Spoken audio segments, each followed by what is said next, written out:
the title of the video is that England are a joke. That's the title of the video. Now, I don't know what this is even about. I don't know what he's going to rant about, because the last video he ranted after the game, the 1-1. So this is new news to me. I don't know what this is going to be about. And the description of this video says, England can still win Euro 2024, says Mark Goldbridge, but only if they wake up and stop feeling sorry for themselves. Get your comments in below. So I don't know. Mark must be him, bro. He's got a channel that literally, like, talks in third person about him. You know what I mean? Like, imagine I posted a video and, like, you were reading the description and it said, like, whatever I'm saying, and it says, bye, pick RTFM. Like, that'd be cold. But by Mark Goldbridge. So this is what Mark Goldbridge reports. Hey everybody, welcome to That's Football. England are a joke. In fact, they're an embarrassment. There's no doubt about that, and we'll be talking about why they need to wake up, stand and deliver quickly, because this, you know, woe is me sympathy vote is why England fails, and there's some wake-up call that's needed that we're going to talk about ahead of the Slovenia game and for the rest of the tournament. But to start on a positive, I just want to say what an amazing tournament it's been so far. I've absolutely loved it. The crowds, the packed stadia, the weather, the performances. Who's going to win the Euros? Get in the comments below who's impressed you. I still think dark horse, you're talking about teams like Austria, maybe Switzerland, maybe Turkey. Winners, I'm looking at Germany, Spain, Portugal, obviously France at the moment. I think Turkey one of after those four will yesterday win still. it. France have been a bit mediocre, but they've just got the squad. As for England, it should still be coming home. There's no doubt about it. We'll talk about how we need to change against Slovenia. But I just want to say from the off here, the big problem with England is it is a joke, and it is ultimately embarrassing the way when things go wrong, we revert to this sympathy vote nonsense of, oh, don't pick on us, don't criticise us, that's not going to help. Oh, you know, wait to get criticised by your own fans. I mean, we've been doing... Bro, he's spitting, because I seen on Twitter, like, there was this whole thread on Twitter after the England-Denmark game with all these English fans making this post about how basically, like, you know, they're sympathizing with Kyle Walker, and, like, because Kyle Walker goes on and makes a speech about how, you know, they're in a good spot, everybody needs to relax. So there was this whole sympathy going on. I knew Mark was going to hate it, bro. He was going to hate it. This literally all my life, you know, hyping up failure as success and looking for sympathy when actually winners go home with the prom queen. That's what happens. And if England performed like they did over the last 6 years and they were German, Southgate would be gone a long time ago. And some of these players would have been got rid of as well. Because winners want to win. They don't celebrate and look for excuses in failure. And it's embarrassing. Oh. It's embarrassing what England have served up in an amazing tournament so far. It's embarrassing. And I see certain ex-players on the TV talking about, you know, we should be pressing better. There should be more energy. We've got to stop with the negativity when we score a goal. These players, these ex-players, these journalists have either got their heads so far stuck up the FA's arse they can't see, or they're doing it because some of the media ain't talking to you. They ain't talking to me. They're in a little tight-knit group of mates rates where it's sort of like we've just got to protect each other here, because the blunt solution is staring us in the face. The team is negative. The team doesn't press, and the team is low energy, not because all 11 players have suddenly lost the ability to move. It's because it's tactical, and it's been going on for 6 years. We score a goal and we sit back. It is fanciful and incredible that people want to sit on national TV and say, the players have got to take account of themselves here. You know, we've got a goal. We've got to keep the tempo up. We've got to keep pressing. It's not hard. They do it for their club teams. Why are they not doing it for England? Trying to pin it on 11 players who all systematically drop off when we score a goal and stop pressing and stop keeping the ball. It's tactics. Bloody hell. You're telling me some of these people who've played the game at the highest level for England and won trophies for their club teams are actually going to feed crap to the public and say, players have got to take account of themselves. It's not on Gareth, you know, they've got to press more. It's tactical, for God's sake. Yo, this guy hates Southgate so much. And it's so bloody embarrassing. I don't know. Look, I know what I'd do against Slovenia. It's such a piece of piss, and I think any decent manager would do it. Any of you would do it. It's staringly obvious. It's glaringly I mean, I hate him too. It's I hate so him too. easy. But you he's drop spitting, Trent, because if you're not going to play him at right back, he shouldn't be playing. I don't even know if I've You heard put Mark say Bellingham one thing next this to Euro, Rice and let Rice sit and let Bellingham's energy go back and forth, because we shouldn't be parking the bus anyway. This whole we miss Calvin Phillips thing is incredible. I still think it's AI, but apparently it's true that, you know, he said we miss Calvin Phillips, who's been shit for 2 years, but we miss Calvin Phillips, and yet in the last 2 years when he's been shit, we played a World Cup 18 months ago. Make it make sense. We don't need 2 holding midfielders. We're England. The only teams we might have to sit in against, there's 3 or 4 of them, and we won't hit them till the quarterfinals or the semi-finals. We don't need 2 holding midfielders.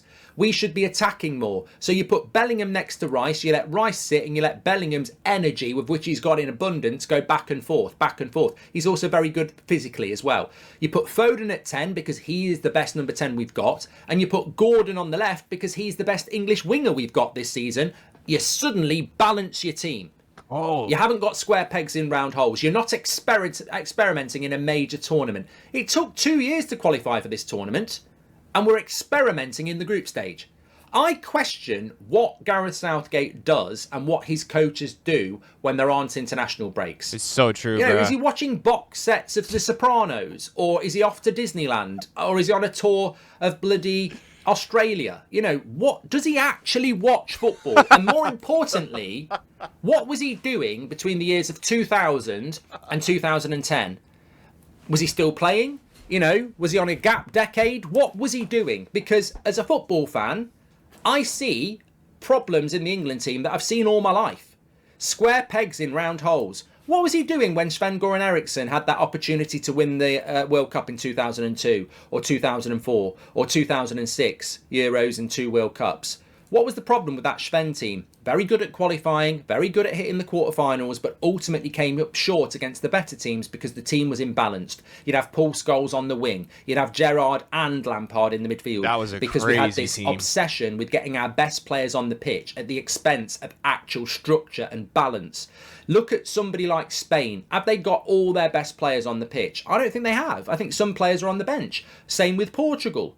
Same with France. You know, they've got a structure. If you look at the France team, you've got 2 wingers, 3 midfielders and a forward, and you've got structure.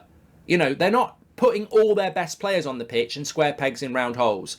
And yet here we are with Gareth Southgate, who's learned nothing from the last 40 years of England, whereby, you know, a balanced team is going to deliver you more balanced performances. It's so simple. Put Gordon on the left, put Foden at 10 and drop Bellingham back next to Declan Rice. And we will change overnight. And maybe we can rescue this tournament, because it's bloody embarrassing. And I tell you what else is embarrassing. The fact that when we lose a game or we draw a game like Denmark, or we perform badly in a game like Serbia, the first reaction from everybody around England's camp and the FA is to seek out sympathy from certain journalists and ex-players and people in the media. It's incredible. We put more efforts into sympathy and PR than we do into actually solving the problem. We play embarrassingly shit football for the amazing abundance of players that we've got. Dude, that's what he's spinning, bro, because I feel like I saw somebody post about the players after the I think it was the Denmark game, bro. Like, and they were saying, like, they weren't even really saying, or even like the shamelessness of that Serbia game, the way they took to get the 3 points, like, and they were like hyped about the win and stuff, and it's just like, man, I don't know what you guys think, but what do you say? England have been. I gotta get the chat up on the side here because I don't even know I can't even read my chat right now. No slabhead, no party.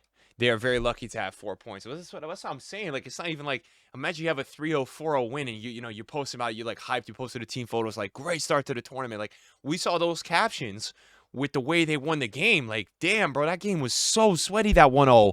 That's what I originally thought. I thought that was shameless from some of the England players when I saw that. I'm like, how can this sympathy thing too? It's like the PR too. Like, chat, you guys are always talking about the PR for Jude and stuff. Like, I feel like there's just so much PR around the English players. There's so much more about that than actually like the results and the success and how it looks. Like, you know, the sympathy. We have got no excuse. What up, dude? I saw somebody yesterday say this. We shouldn't be critical of England. When you compare us to other squads like France and Portugal, they're stacked. We have never won a major tournament, and we should be happy that we are qualifying for all these tournaments. We're still in the tournament. We'll probably get to the quarterfinal, and anything beyond there is a bonus. And I'm like, this is the sort of shit that will lead to England coming back, having bored the life off us, getting knocked out in a semi-final and getting an open-top bus tour around London. Because this is what we do. We love to fail and we love to find excuses. And I'm tired of it. I'm tired of it. There is absolutely no way this would be put up with in Brazil or Germany or any other leading football nation that actually has a history of winning things. We have a history of accepting failure and glorifying it. It's embarrassing the way England go looking for sympathy. Like, it's a mentality switch. We talk about having the right manager, but it's also the right leadership. In the chat, you know, the right message. Three players These are in the players Ballon d'Or love going to contention play for England on because it's a England. holiday Yeah. camp. But what, They may as well Foden, call Kane, it bloody Jude? Disneyland. Got, it's a holiday assuming? camp. Everyone likes Southgate. Oh, yeah. What do you win, lads? What do you win?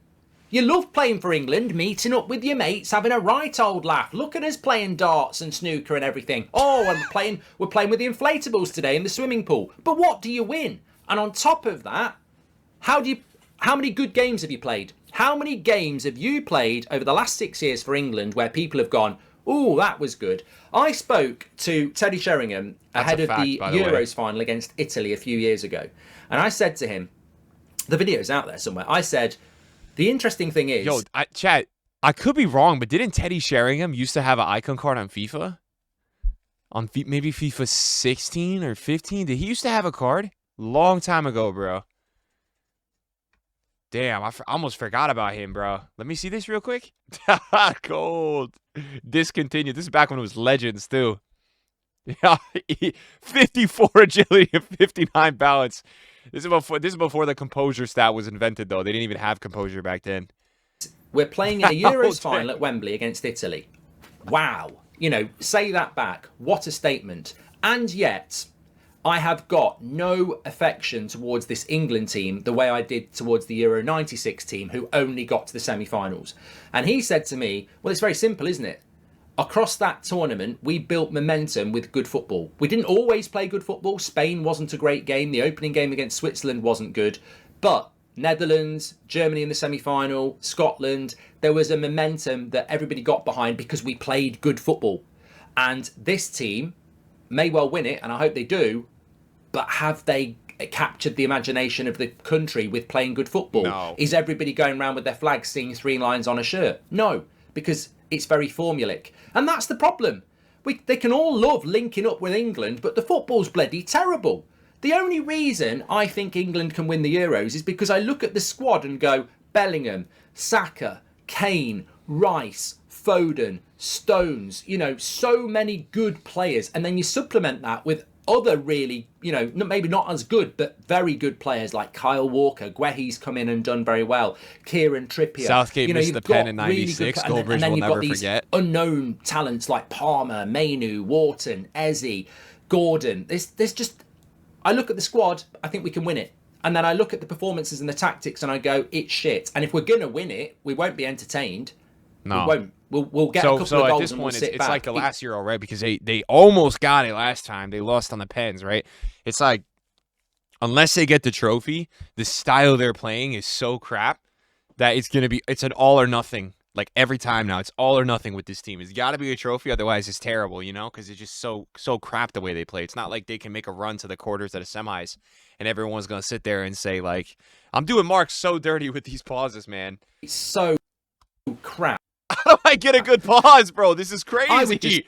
that's probably okay, but like, I don't even remember what I was saying, but I'm just basically saying, like, there's not going to be any flowers given to this team unless they go all in and win the trophy with the way they are playing. No one's going to sit there and say, oh, wow. Like for example, I'll give you an example, chat, right now. Let's say England get to the semifinals and lose, right? And let's say Germany get to the semifinals and lose. Who is the team that's going to get way more credit for the way they play? Germany.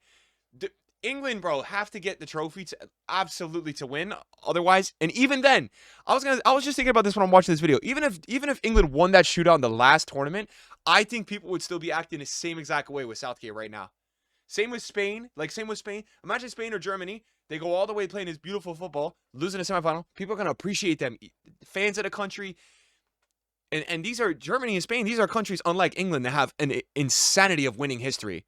Some of the greatest teams of all time. Greatest teams who won. A lot of pressure on those teams. Younger generation, similar to England. Very similar to England in terms of younger generation. Kind of, I mean, England have some of the players on the team, like, who are older players on the England team, like Walker, and I think Stones is getting up there a little bit now. Kane is up there a little bit, but you could say that with all the other teams. Like Spain's got who's got Spain got into the lineup just a little bit older. Well, Rodri's not that old; he's 27, but like maybe some of the back line, Carvajal, Germany with like Neuer and Rudy and some of those guys. But again, it's about the younger generation. So it's like crazy to see the difference in reactions. I already know. I don't even need to see what would happen. So they have to go all in and win it. The problem with this style is that, number one, it's boring. It's so negative, as he keeps mentioning, that it doesn't get the country behind them. That's the problem, too. The momentum in these tournaments is massive, dude. Massive, massive, massive, the momentum. It's crazy. Like, if you can ride momentum in a tournament, it's everything. So that's also been the problem for them. I don't know if all the fans are all in with them with this style, because it's not pretty. Say Southgate needs to be sacked. He should have gone after the World Cup. It's the media's fault that he's still in a job. It's the FA's fault he's still in a job. This ain't breaking news. We've been playing like this for 6 years. We've been moaning about this for 6 years. Nothing's changed. Give me 3 England performances that get you excited over the last 6 years. It's always been like this. We're just looking at a squad saying we should win it, and then we're watching it and going, why don't we win it? Because the tactics are crap. If I'm Southgate, Bellingham next to Rice, Foden at 10, Gordon on the left, it's international football. Go and express yourself, lads. We've got nothing to lose. And I will be the first one on Tuesday night, if we go and throw, batter Slovenia with that team and we play good football, I'll say it really was always that simple. Let's go for it. What I think he'll do is he'll bring Conor Gallagher in next to Declan Rice, which is just another negative move. He'll keep Bellingham at 10 and he'll keep Foden on the left. It'll be Trent for Gallagher and the same approach. And it might work against Slovenia, but I guarantee I think he's spinning. I think that's what he's going to do. Gallagher's been the first sub every game. With Gallagher and Rice and Bellingham at 10 and Foden on the left, and, obviously we won't have Luke Shaw back, the imbalance will get destroyed by a better team. So it's actually insane, too, to think about. Just a last point of a yap here with England, but Luke Shaw was such a large part of that 2020 Euro run. Like, that was the time, if you don't remember, if you went on Twitter or Instagram, people were calling this guy, I mean, Roberto Carlos was everywhere. People were putting edits of, like, past and present Roberto Carlos to Shaw, but he was him. In that tournament, he was, with the style they were playing, he was, like, the reason they even got that far. The amount of assists, like, pass to assist that came from him in that run was crazy. We're either going to try and win this tournament, in which case, go for the balance, or we're going to limp through, hoping for a bloody miracle like we have done for the last few years. Tell me I'm wrong. But look, as much as Southgate is the problem, really, he is not the Prime Minister of England and he is not the boss of the FA and he doesn't run the media. The media have elongated his tenure by, protecting him. The FA are incompetent and have been for most of my life. They just... I don't know what it is about the FA. I don't know whether it's the bottom line, revenue or what, but they just have no ambition. It's like it's a charity. And we are where we are with it. Can we still win the Euros? Maybe I'm a bloody idiot, but I still want to actually listen to Three Lions or World in Motion. I refuse to put it on at the moment because I just don't feel anything. I want to get excited. I want England to win this tournament. It's been a brilliant tournament and I want England to arrive in it. We have got players that can light it up. Bellingham, Foden, that they can light this tournament up. Let them. Thanks everyone for watching. Get your... Bro, this guy, this tournament, like, I know he's been memed before, but he's been spitting facts. Top comments.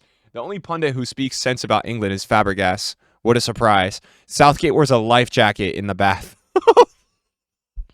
No clear plan except for sit back and defend a 1-goal lead. It's true, though. It's true. I'd say England, I'd say out of the 3 games in the Euros so far, England are probably 2 of the worst ones out of the 3. We could extend that to the top 5 if we've had other games, but crazy, man.